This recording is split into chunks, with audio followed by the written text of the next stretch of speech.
अर्जुन के युद्ध न करने के लिए अर्जुन युद्ध क्यों नहीं करना चाहते हैं, और क्या कुछ मिलने के पश्चात यदि इस युद्ध के परिणाम में क्या कुछ मिलेगा तब पर भी अर्जुन यह युद्ध नहीं करेंगे।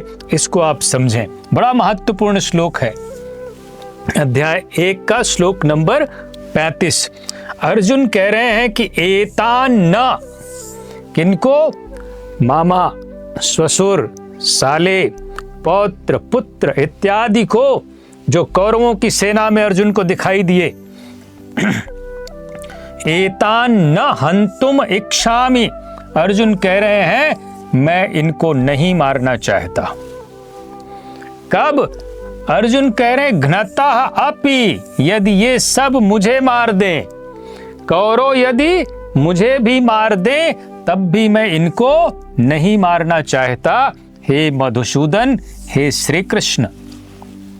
अर्जुन कहते हैं, ये बड़ा महत्वपूर्ण है, अपि त्रैलोक्यस्य, यदि मुझे तीनों लोकों का राज्य मिल जाए। अब आप ध्यान रखना कि इसी तीनों लोकों में स्वर्ग भी आ जाता है जिसकी हम कल्पना करते हैं।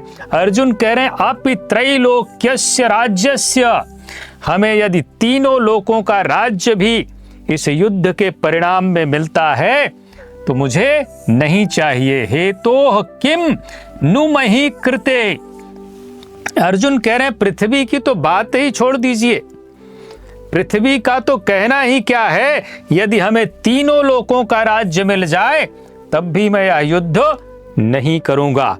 अब आप अपने से जरा प्रश्न करें कि अब भगवान श्री कृष्ण अर्जुन को और क्या दे सकते हैं इस युद्ध के परिणाम में। अर्जुन कह रहे हैं हमें तीनों लोकों का राज्य भी, पृथ्वी की तो बात ही छोड़ दें। अब यदि इस युद्ध के परिणाम में भगवान श्री कृष्ण अर्जुन को कोई ऐसी उपलब्धि बताते हैं जो इस तीनों लोकों के राज्य से और संपूर्ण पृथ्वी के राज्य से भी बड़ी उपलब्धि है, तभी अर्जुन यह युद्ध करेंगे। इसको और स्पष्ट समझें। अर्जुन कह रहे हे मधुसूदन, मुझे मारने पर भी, हे तो अर्जुन, हे मधुसूदन, मुझे मारने पर भी घ्नतः अपि, अथवा तीनों लोकों के राज्य, अपि त्रैलोक्यस्य राज्यस्य, इसके लिए भी मैं इन सब को मारना नहीं चाहता। फिर पृथ्वी के लिए, हेतोः किम नु मही कृते, फिर पृथ्वी के लिए तो कहना ही क्या है। अर्जुन के अब 18 अक्षौहिणी, महाराज जी कहते हैं 18 अक्षौहिणी सेना में अर्जुन को अपना परिवार ही दिखाई पड़ा। इसके पहले आपने देखा इतने अधिक स्वजन वास्तव में क्या हैं, ये वास्तव में क्या हैं इतने स्वजन, वस्तुतः अनुराग ही अर्जुन है। अब यहां से आप समझना प्रारंभ करें कि अर्जुन कौन है। अर्जुन अनुराग के प्रतीक हैं। प्रत्येक अनुरागी ही अर्जुन है, जिसका परमात्मा में अनुराग है, जिसका संसार में राग नहीं बल्कि परमात्मा में राग है, अनुराग, वह प्रत्येक साधक अर्जुन है। भजन के आरंभ में महाराज जी कहते हैं कि भजन के आरंभ में प्रत्येक अनुरागी के समक्ष यही समस्या रहती है। जब हम ध्यान, जप, तप, साधना की ओर अग्रसर होते हैं, कोई भी साधक, कोई भी अनुरागी अग्रसर होता है तो सबकी यही समस्या होती है। ये केवल अर्जुन की समस्या नहीं है। हम सभी चाहते हैं कि भजन करें, भगवान का जप, तप, ध्यान करें, भजन करें और उस परम सत्य को पालें। जो परम सत्य है, परमात्मा है, शाश्वत सनातन, उसको हम प्राप्त कर लें। किंतु किसी अनुभवी सद्गुरु, अनुभवी सद्गुरु का अर्थ होता है ऐसे महापुरुष जिन्होंने साक्षात परमात्मा का दर्शन किया हो और परमात्मा भाव में स्थित हो, परमात्मा का अनुभव कर लिया हो, ऐसे अनुभवी और जो स्वयं इसी भजन साधन जप तप ध्यान के द्वारा उस स्थिति में पहुंचे हैं, अनुभव करके, केवल पढ़ करके नहीं। अनुभवी सद्गुरु के संरक्षण में कोई अनुरागी जब क्षेत्रज्ञ के संघर्ष को समझता है, यह आंतरिक संघर्ष, आंतरिक युद्ध, क्षेत्रज्ञ, दैवी संपद, आसुरी संपद, सजातीय प्रवृत्ति और विजातीय प्रवृत्ति का यह जो युद्ध है, इसको जब कोई अनुरागी समझता है, इस संघर्ष को समझता है कि उसे किनसे लड़ना है, तो वह हताश हो जाता है। वह चाहता है कि उसके पिता का परिवार, कौन? अनुरागी साधक जो इस मार्ग पर आगे बढ़ना चाहता है, तो उसकी इच्छा क्या होती है कि उसके पिता का परिवार, ससुराल का परिवार, मामा का परिवार, सुहृद मित्र और गुरुजन साथ रहें। और ये साथ रहते हुए क्या है, उसकी इच्छा होती है कि ये सभी सुखी रहें और इन सब की व्यवस्था करते हुए वह परमात्मा स्वरूप की प्राप्ति भी कर ले। हम सब भी यही चाहते कि परिवार भी सुखी रहे, सारे सगे संबंधी भी सुखी रहें, मित्र भी सुखी रहें। इन सब के सुख की व्यवस्था करते हुए हम परमात्मा को भी प्राप्त कर लें, हम सब यही चाहते हैं। किंतु जब अनुरागी साधक यह समझता है कि आराधना में अग्रसर होने के लिए, इस परमात्मा की प्राप्ति में अग्रसर होने के लिए परिवार छोड़ना होगा, अर्थात परिवार से मोह, आसक्ति, लगाव को हटाना होगा, इन संबंधों का मोह समाप्त करना होगा। यही अर्जुन का मोह है, यही अर्जुन का विषाद है, यही अर्जुन का शोक है। तो प्रत्येक अनुरागी, प्रत्येक साधक अधीर हो उठता है। महाराज जी, पूज्य महाराज जी के गुरु जी कहा करते थे, सद्गुरु स्वामी श्री अड़गड़ानंद जी महाराज के गुरु जी परमानंद जी महाराज कहा करते थे कि मरना और साधु होना बराबर है। साधु के लिए सृष्टि में दूसरा कोई जीवित है भी, परंतु घर वालों के नाम पर कोई नहीं है। यदि घर वालों के नाम पर कोई है तो महाराज जी कहा करते कि फिर तो आसक्ति बनी है, मोह बना हुआ है। यदि कोई है तो लगाव है, मोह समाप्त कहाँ हुआ? जहां तक लगाव है उसका पूर्ण त्याग, उस लगाव के सह अस्तित्व के मिटने पर ही उसकी विजय है। जब तक यह मोह है, जब तक सगे संबंधी, परिवार, ताऊ, चाचा, पितामह, गुरु, इन सब में जब तक लगाव बना हुआ है, संबंधियों में लगाव बना हुआ है, आसक्ति बनी है, तो फिर विजय, ये जो भगवत गीता का युद्ध है, इसमें विजय नहीं मिलेगी। सबसे बड़ी बाधा इस युद्ध में यह मोह है। इन संबंधों का प्रसार ही तो जगत है। मनुष्य के लिए संसार और क्या है? जहां तक हमारे संबंध हैं, जहां तक हम जानते हैं, जहां तक हमारा मन पहुंचता है, वही हमारे लिए संसार है।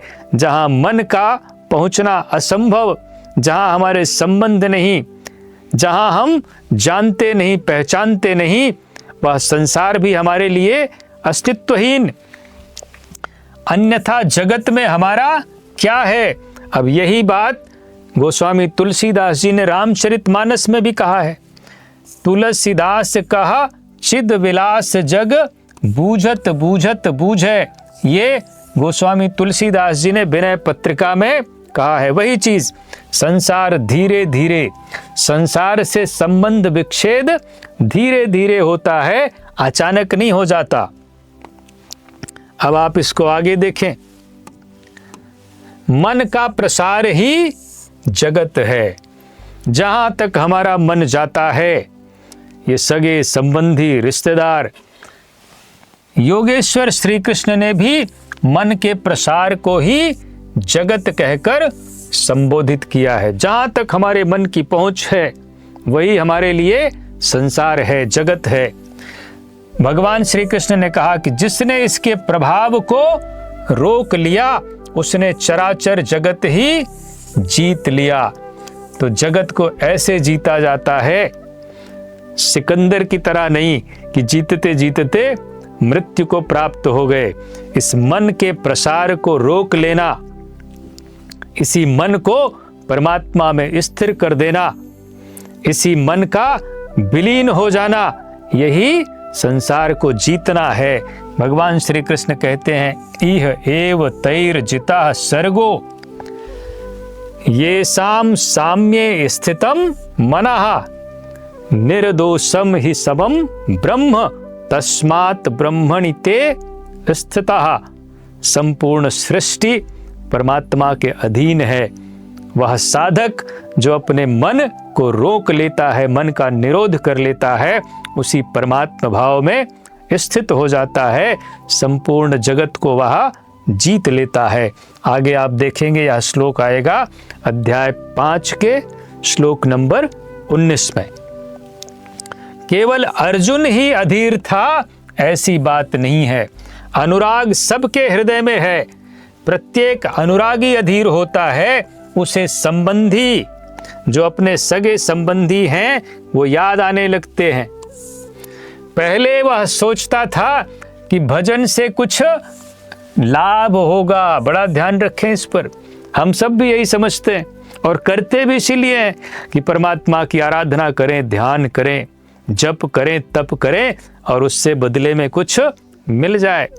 अर्जुन भी यही समझ रहे थे कि यह जो युद्ध भगवान श्री कृष्ण बता रहे हैं, इससे हमें कुछ लाभ होगा। और लाभ होगा तो क्या होगा? सब सुखी होंगे। परिवार के लोग, सगे संबंधी, ससुर, मामा, पितामह, पुत्र, पौत्र, इनके साथ रहकर उसे भोगेंगे। अब अर्जुन देख रहे हैं कि जब ये साथ ही नहीं रहेंगे, इन्हीं से संबंध विच्छेद करना है, इन्हीं से मोह का परित्याग करना है, तो फिर यह सुख लेकर क्या करेंगे? अर्जुन की दृष्टि राज्य सुख तक ही सीमित थी। वह त्रिलोकी के साम्राज्य को ही सुख की पराकाष्ठा समझता था। हम सब भी यही समझते हैं कि संसार के भोग ही अंतिम है। बड़ा मकान, बड़ी गाड़ी, बड़ा राज्य, धन, वैभव, यही अंतिम है। अर्जुन भी यही समझ रहे थे कि त्रिलोकी का राज्य ही सबसे बड़ी चीज है, स्वर्ग ही सबसे बड़ी चीज है, यही पराकाष्ठा है सुख की। इसके आगे कोई सुख है ही नहीं। त्रिलोकी के राज्य के आगे कोई सुख है ही नहीं, ऐसी अर्जुन की भी समझ थी और हम सब भी यही समझते हैं। इसके आगे भी कोई सत्य है, इसकी जानकारी अर्जुन को अभी नहीं है। इस अध्याय 1 के इस श्लोक तक अर्जुन को अभी इसकी जानकारी नहीं है। और हम सब भी अपने आप को अर्जुन के स्थान पर रखें तो पता चलेगा कि हमें भी इसकी जानकारी नहीं है। तभी तो सुबह से उठकर दिन रात हम लोग भी इसी सांसारिक भोग की व्यवस्था में, कामनाओं की व्यवस्था में लगे रहते हैं, क्योंकि इस भोग के आगे भी कुछ है। इस सांसारिक सुख के आगे भी कोई सत्य है, कोई परम सुख नाम की भी चीज है, कोई अमृत नाम की भी चीज है। इसका हमें ज्ञान ही नहीं होता। अर्जुन को भी नहीं है। भगवान श्री कृष्ण आगे के अध्यायों में इसी को स्पष्ट करेंगे। अर्जुन का यही जो मोह है, इसी को नष्ट करेंगे। एक बात आपको ध्यान रखनी है कि अर्जुन ने तीनों लोकों के राज्य और संपूर्ण पृथ्वी के राज्य को नकार दिया है। अब इससे बड़ी कोई चीज अर्जुन को मिलेगी, तभी वह इस युद्ध में प्रवृत्त होंगे।